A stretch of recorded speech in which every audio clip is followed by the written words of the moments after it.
Friends, front పార్ట్లో డాట్స్ని ఏ size వాళ్ళకి ఎలా మార్కింగ్ చేయాలో చూద్దాం. చెస్ట్ ఎక్కువగా ఉందనుకోండి, డాట్ పొడవు వెడల్పు ఎక్కువ తీసుకోవాలి. ఇక్కడ నేను చిన్న సైజ్ బ్లౌజ్, చెస్ట్ తక్కువ ఉన్న వాళ్ళకి మార్క్ చేస్తున్నాను.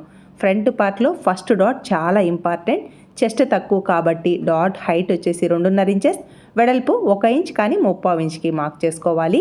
మీకు కప్ షేప్ రౌండ్గా కావాలి అంటే ఇలా కొంచెం కర్వ్ షేప్లో స్టిచ్ వేసుకోండి. లేదు కూసిగా కావాలి, షార్ప్గా కావాలి అంటే స్ట్రైట్గా స్టిచ్ వేసుకోండి. రెండవ డాట్ని 2.5 ఇంచెస్, మూడవ డాట్ని 3/3 లేదా 4 ఇంచెస్కి మార్క్ చేశాను.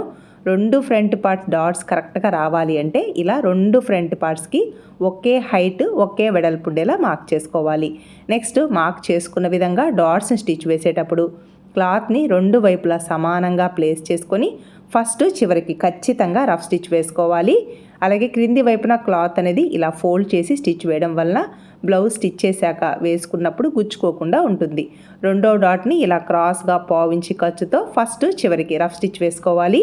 మూడో డాట్ని కూడా క్రాస్గా 1/4 ఇంచ్ ఖర్చుతో ఈ విధంగా స్టిచ్ వేసుకోవాలి. ఫ్రంట్ పార్ట్ డాట్స్ని స్టిచ్ వేశాక 2 ఫ్రంట్ పార్ట్స్ పొడవు చూసుకోవాలి. ఎందుకంటే ఫ్రంట్ పార్ట్లు ఎక్కువ తక్కువలు వస్తున్నాయి అంటున్నారు కదా, ఇలా ప్రతి దగ్గర చెక్ చేసుకోవాలి. నెక్స్ట్ షేప్ బెల్ట్ని యాడ్ చేశాక హుక్స్ బెల్ట్, కాజా బెల్ట్ని యాడ్ చేశాక ఫ్రంట్ పార్ట్ పొడవుని చెక్ చేసుకోవాలి. ఫుల్ వీడియో ఛానల్ నేమ్ క్రింద ఉంది, చెక్ చేసుకోండి. Please subscribe.